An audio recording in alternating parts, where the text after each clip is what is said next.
Today we're going to be provoking the ire of the Chaos Gods by ranking their minions on how well they do in Warhammer 40k.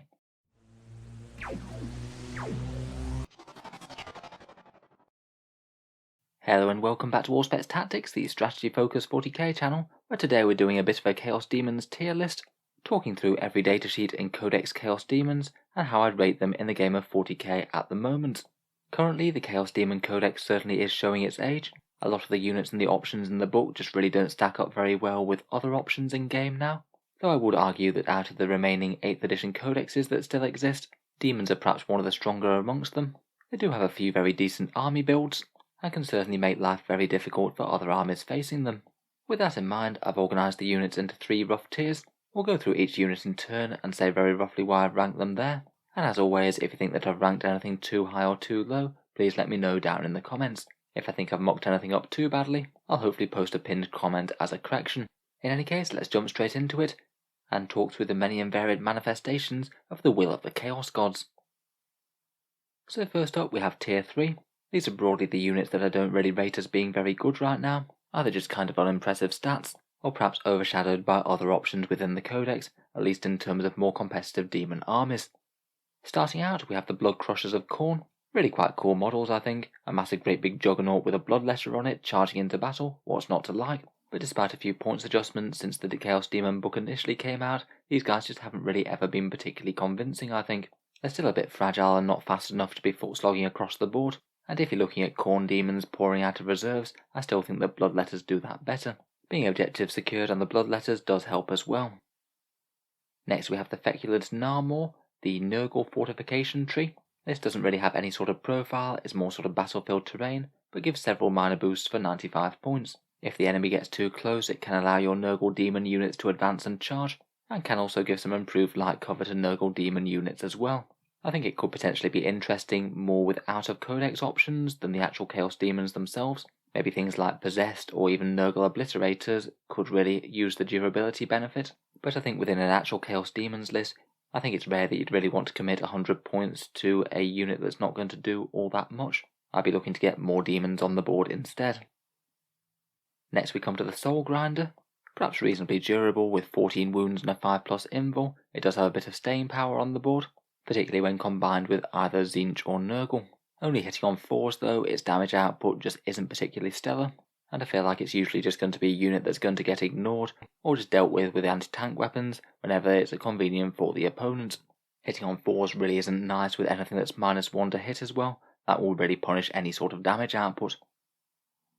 Next up there's the Screamers of Tzeentch. Probably the most interesting thing about them is their very fast movement, and they do have some okay melee that's fairly good at killing things like Space Marines. I've always felt that you do pay a bit of a massive premium for them though. I think the extra speed makes them cost really quite a lot more. Still though, they're certainly one of the units that I'd consider putting up to a lower tier 2 place perhaps. They could certainly have the potential to be annoying getting in your opponent's way and locking down enemy units, though I don't think they can really be relied on to be your core damage dealers. Next up we have the Skull Cannon, which I maybe have a little bit more time for than the Soul Grinder. At only 90 points they're fairly cheap, and could maybe be okay as a backfield objective holder, gunning away with the Skull Cannon, while not being too many points invested to do that role. The weapon might not hit quite as hard as the Soul Grinders, but at least it's ballistic skill 3 and also ignores cover, and I guess it's not too bad to have a little bit of fire support within the demon army.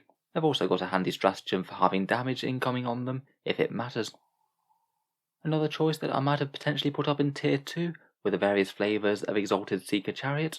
The fast moving Slaneshi creations that put out a reasonable amount of strength 4 attacks in melee, and at least for the points cost are fairly fast moving and tough to shift, with quite a lot of wounds for the cost and an invul save. I think perhaps you could make some fairly fun lists by absolutely spamming loads of these, but again I just don't really feel that they're particularly impressive in terms of core damage dealing. They should blend a few light infantry fairly nicely, though it won't really do that much against heavies whatsoever. Moving on we come to Seekers. For 18 points a model, these are over twice the price of a Demonette, and I'm not really sure are twice as valuable to be honest. Similar to the Screamers, I think you're paying quite a big tax for the speed that they have, and for me I'd much rather just invest in bigger blocks of Demonettes. You get far more piercing claw attacks for the points, they get obsec, and more importantly they fill out the Slanesh demon detachments, which you'll probably want to make all the Slanesh demons advance and charge. Perhaps in a similar vein of feeling a bit redundant are the Fleshhounds. Again, really cool and quite recent model sculpts, and at least these guys are a little bit more sturdy than some demons, with 2 wounds, toughness 4 and their invul. They've got a reasonable amount of anti-infantry damage at strength 5 and AP -1, and they do bring a Deny the Witch to the table, which I guess could be handy in some matchups. Still though, for fast movers, I don't think they're quite general purpose enough in terms of damage dealing, and other things perhaps do their role a bit better. Next, Exalted Flamers are a perhaps interesting option, being a character that can put out some ranged damage output. Options like that are always quite fun, as you have the theoretical possibility of making them screened and untargetable while still doing your damage. I just don't think that the numbers really add up in the Exalted Flamers' favour though. 60 points is quite a lot of investment for how much damage, plus they're quite close range. The Burning Chariot of Tzeentch I think just needs a big points cut or a buff in its abilities. I'd say it's perhaps one of the more obviously overcosted Chaos Demons units. It has a little bit of fairly generic ranged attack, it is quite fast, and it can do a bit of damage in melee too. But between that and only having 8 wounds, I just don't think it really adds up to 110 points worth of model. Kind of a shame maybe, as I do think the model is quite fun. Finally, here are just a few of the characters that I'm not quite as convinced about. I would say that the Demon HQ slot is one of the most congested in all of Warhammer 40k. They have so many options there, it's silly. With absolutely great choices like Lords of Change, Keepers of Secrets, or various others about. You really need to be truly stand out to make the cut. Perhaps the ones that I'm a bit less sold on are the Infernal and Rapturous. 75 points just doesn't really add up to a single anti-tank shot and a bit of psychic disruption. The various flavours of Heralds on Chariots I'm not too impressed with. I guess they are a little bit more durable than some of the other options, and you can screen them with a character keyword. But I feel that most people tend to leave them at home compared with just getting the Heralds on foot, and then putting those extra points into actual frontline demon units. I'd say actually the Blood Throne might be one of the more interesting picks. It is fairly decently fighty in combat with strength 5 and the Blade of Blood, and it does have that half damage stratagem which could make it a bit of a pain to deal with. I feel like the mask is maybe overshadowed by standard Heralds of Slaanesh, the ones that can actually do the psychic powers. The Blue Scribes are just a bit too random in their casting. The Spoilpox Scrivener does have some interesting buffs, but it's just massively expensive at 100 points for some reason. I guess Games Workshop still haven't forgotten the days of massive Poxwalker hordes with him. The Bilepiper might be okay if you think that you're going to take loads of morale casualties and try and pray for those extra regenerating demons whenever you roll a 1. You do need to have an instrument though, I believe, for that. Scarbrand's a bit of a monstrous legend of close combat, but doesn't really hold up too well against Exalted Bloodthirsters that are far cheaper and can have some really interesting buffs, and is also not very fast to get into the fray since his wings got crippled. And for 75 points I don't really think that Karanat does enough melee damage to be worth the cost, though I guess he could be quite useful if you just want a little bit more Deny the Witch, as he can deny 2 powers. Moving on, and here are some of the units that I think are quite a lot more interesting, though maybe just not quite as standout as some of the ones that I ranked in the top tier. First up we have the Great Unclean One and Rotigus, both of them very much pleasing Nurgle by being annoyingly tough to shift. 18 wounds with a 5+ feel no pain really isn't too bad for around about 250 points. They can be a potentially interesting anchor on the battle line, and can have good use of things like Revoltingly Resilient to become even tougher. He casts 2 useful Nurgle psychic powers too, and there's a potentially interesting interaction with that Doomsday Bell that he can carry, potentially setting up something like a Mephitic Blightholder from the Death Guard from the dead, if you do have a squadron of them that's been depleted. Pretty powerful when you can be setting up a 100+ point model onto the board each turn. Next we have the Bloodthirsters. Unfortunately, perhaps the least played competitively out of any of the greater demons. It could certainly be a fun choice with a fast-moving Monster Mash type list. I think people tend to go for Keepers of Secrets over them just because of the faster threat range, and they can still mix it up in combat very nicely. Some of the exalted rewards can be quite good fun for them, like the 2+ armor save one, could certainly help keep them alive a little bit longer. I think Plague Drones are a really quite interesting unit, and if you want to try and make a Nurgle damage dealer unit, these might be one of your best bets. They get 4 attacks apiece that are damage 2 with the Rotfly's attacks, so it could certainly be a good choice for layering up things like defensive buffs like Miasma of Pestilence, and any useful stratagems and character auras you might have around. You can get decent sized units of them, they're fairly tough and fairly fast. Moving on we come to the Bloodletters, and the lesser demons of Khorne certainly have some solid melee, but are maybe fairly fragile to any sort of return enemy retribution. They're generally not going to be lasting too long for slogging up the board, but they make an absolutely excellent deep strike Bloodletter bomb. You put them in reserve with a stratagem, use the Banner of Blood stratagem to ensure that they get a 3d6-inch charge when they get down there, and he can quite easily have huge units of 20 plus bloodletters charging out from nowhere, pretty much guaranteed to get into the enemy. Auspex doesn't hurt as well if they happen to be tagging an objective at the same time. Next up, I feel that Plague Bearers might be the ones who are most struggling for a role in the troop slot.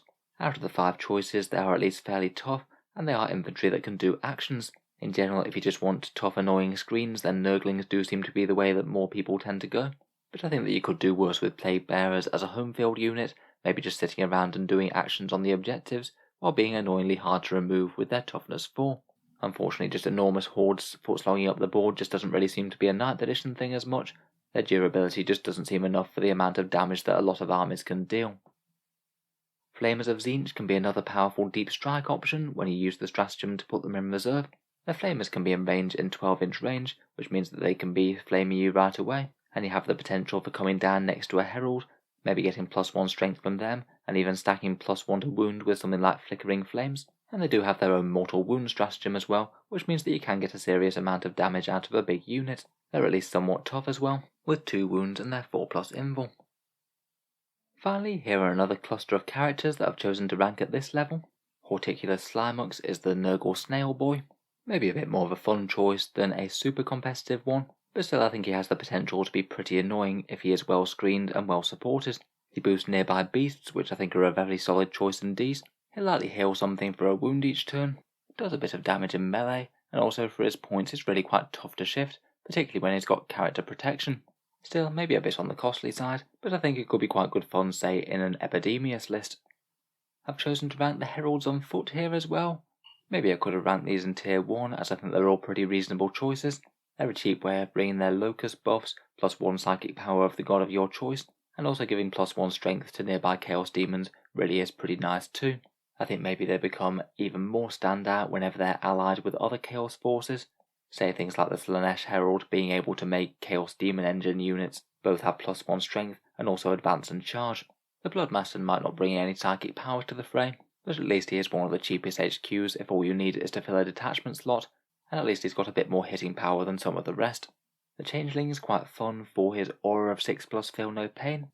Skulltaker's maybe a fun little lurking character assassin, a threat that you can hide within the ranks. Fate Weaver I think struggles to compete against the more generic Lord of Change that can take the excellent relics and warlord traits. I guess he does give you a few extra command points though, and he allows you to cast 1 more psychic power, both of which are pretty reasonable things when he costs a bit less.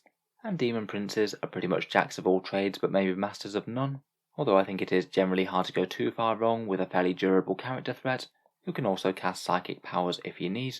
The rerolls to hit for your nearby chaos demons of choice are pretty nice as well. Finally, we move on to tier 1, the top tier, and these are some of the strongest demon choices at the moment, I think. First up, we have Nurglings, perhaps some of the strongest troops that the Codex has to offer. Cheap, effective and tough screening units that can set up in the midfield, stop the enemy army from deep striking too near, or counter enemy infiltrators of their own, and they are pretty annoying to remove from objectives for the points cost. There's quite a lot of wounds to chew through, either with anti-tank weapons or small arms. I think a couple of units of these will usually cause more disruption to the opponent's army compared with their cheap cost. Beasts of Nurgle are perhaps one of the toughest units in the entire dex, 35 points for 5 wounds at toughness 5, a 5+ feel no pain, and their invul will give you a unit that just normal reasonable amounts of firepower will struggle to shift. I think they're a pretty solid choice for just moving up onto the midfield objectives and staying there, or perhaps holding down home field ones. They don't do an enormous amount of damage when they get to grips with the enemy, but they should at least worry some light infantry with low saves, and they do have a helpful acidic slobber stratagem which could punch through a few mortal wounds if needed. Next we come to Epidemius, who has some really interesting rules, and truly is a model that you can build an entire army around. The way he works is that per enemy unit killed, you get more and more buffs for your Nurgle demon units throughout the army, and it works both within Codex Chaos Demons and also across other factions such as Death Guard Demon Engines for example. Some of the most important buffs that they can pick up are reroll 1s to hit, +1 toughness, +1 attack, and +1 strength. It means that your entire army can be far harder to shift, and far more dangerous, particularly in melee. Certainly a really nice combo with things like Feated Bloat Drones or Plague Burst Crawlers, though basically anything Nurgle Demon will really like this. I think it's perhaps committing to a fairly big decision though. If you are taking him, you're going to want to build most of your army around that. Next up, we have the Keeper of Secrets, perhaps a unit that's doing a lot of the carrying work in the Chaos Daemons Codex, being one of the fastest and best damage dealers by quite a long way. The Exalted Keeper of Secrets is definitely a unit that you can take multiple copies of for no regrets. They're blisteringly fast with advance and charge, and easily have the opportunity to have first turn charges. Nice generalist melee damage with high AP and high damage. They can cast 2 psychic powers for either Smite or another Slanesh buff, and their exalted rewards are generally really quite good ones. You can pick up a 4+ invul or a -1 to wound at range, and it's one of the tables where you could absolutely roll 2 results up and just see what you get. If you want to run 4 keepers, you can run their named character as well, Shalaxi Hellbane. She's maybe got some benefits and drawbacks compared with the option of having an exalted keeper, and some people I have seen using Zarakainal, the Forge World Keeper of Secrets that does a massive amount of mortal wounds in melee. Depending on how you roll, you're quite likely to get around 6 to 9 mortal wounds per fight phase. Overall, really solid. A lot of Chaos Demon armies take Slanesh Demon detachments, fitting in 2 or 3 keepers. Next up we come to Be'lakor, the Dark Master himself, and the latest big model release for Chaos Demons right now, and he's one of the biggest and baddest threats in the army, one that opponents are generally going to struggle to ignore. At range for his 360 points, I think he's fairly tough with a -1 to hit and wound, and he can't re-roll hit rolls either. In melee he'll sweep straight through invul saves with a Blade of Shadows, giving him a pretty decent chance of killing virtually anything he catches in combat. If you're a single model, then you need to have an awful lot of wounds to survive his attacks, or something that caps out your damage at a certain amount, like Ghazghkull or a Catan Shard. He also does a bit of Psychic, and can advance and charge in a Slanesh Demons detachment due to their Locus. Overall, I think he's just all round strong, and with a nice shiny new model like this, he has been making his appearance in a fair few strong lists. Next up we have the last of the 4 greater demons in the Lord of Change, and in particular an Exalted Lord of Change with a 3+ invul from the Impossible Robe and -1 damage from the Warlord trait in corporeal form. If he can spare the HQ slot in a non-Slaneshi detachment, he's a really reasonable choice for the Warlord. The combination of those 2 traits just makes him excessively tough, so he can wing round the battle handing out some mortal wounds, maybe doing a little bit of damage in melee, and generally if your opponent's having to fire at him, then that's a bit of a win. For his exalted trait, you can either amp up his magic or give him a Feel No Pain type save, either one of which can make him more of an unyielding anvil of magic or a bigger threat. Fiends of Slanesh I think are well worth a mention as well. Stats wise, I'm not sure they're massively more impressive than the other Slaneshi options, though at least they are somewhat tough to shift with 4 wounds and their invul. Really though, the very big deal for them is that they're able to lock enemy units in combat. If you can't fly, then you just can't fall back from them, and that could be absolutely massive with preventing the enemy from targeting some of your most important units in shooting. Say for example, if you manage to consolidate a Fiend and a Keeper of Secrets or something into the same unit, you're going to be able to keep that Keeper safe. I don't think they want to go too heavy on, but 1 or 2 could be really handy. Next up we have Demonettes, who I'll be honest I was toying with putting in tier 2, as you might have noticed from some of their earlier slides, and I kind of find it hard not to put them in tier 1 as they're present in so many competitive demon lists, though I think the main reason that they're actually tending to be included is in minimum numbers to make the Slanesh demon detachments work, just so you can spam more Keepers of Secrets.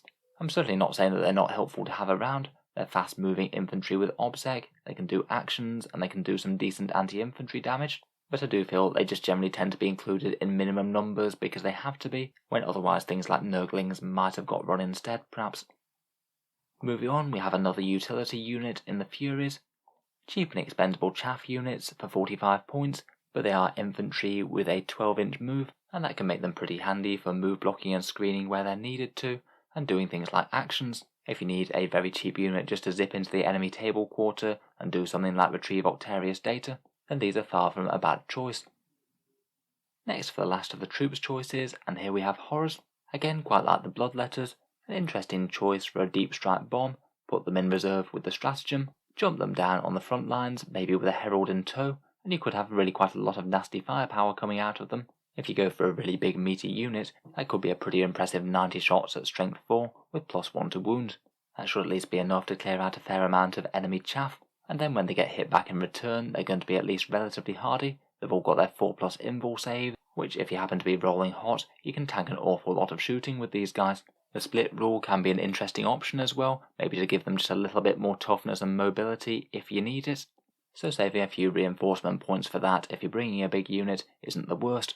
Otherwise, I guess you could think about small units of Brimstone Horrors as the absolute cheapest troops choice if you want to fill out detachments, though I think most people tend to go for Nurglings as they don't really cost all that much more and there might be a bit more use. Finally, I thought we'd round up with a pair of Slaanesh character threats. Here we have Celesk and the Contorted Epitome, both sitting at around about the 200 point mark and are relatively fragile but very dangerous models to have in the core of your army. Celesk is the Herald and Demon Prince duo that really provide a whole ton of layered buffs to any of the units nearby.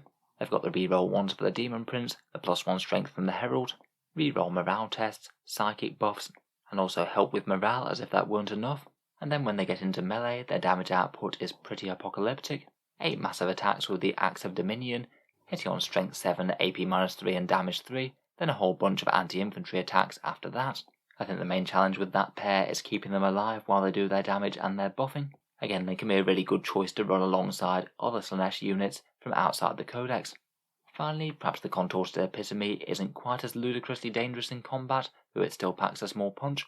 I'd say it's best if you just really want some top tier Slaanesh psychic powers, as it casts 2 powers and also gets +1 to cast and deny. And again, like the Fiends of Slaanesh, it has a really good chance of locking you in combat and stopping you from falling back with its horrible fascination rule. I'd say out of the two, I think Celesk is my favourite just because of their raw damage output as well as their buffs, but the locking in combat thing certainly makes the Epitome remain interesting. So there we have it. I think that brings us to the end of our look through the Chaos Daemons Codex. Hopefully some of that's been useful or interesting to talk a bit about which of the units are stronger right now. As always, looking forward to hearing your thoughts and feedback down in the comments below, and be sure to check out for a pinned comment, which I'll update if I think that I've definitely ranked anything too high or too low. If you've enjoyed the video, then feel free to subscribe to Auspex Tactics, where I'll certainly keep the regular 40k content coming. I usually have new 40k content out every day. Finally, if you have been enjoying all the videos on the channel, I would just like to mention one way in which you can help support, which is my Element Games affiliate link down in the video description. Element is a UK-based discount retailer. They sell Games Workshop's products, and they usually give 10 to 20% off the cost of models. If you were thinking about buying anything in the near future, feel free to click on the link in the video description. If you do click on it and buy anything from Element whatsoever, a small amount goes to help support the channel and doesn't cost you any more whatsoever. It can just be a way to help out if you were thinking about picking up something anyway. For people over in the USA and Canada as well, there is also an Amazon affiliate link. Feel free to give that one a click if you're buying anything off Amazon. It works in much the same way with no added cost. In any case, an absolutely massive thank you for listening, and I'll hope to see you guys next time.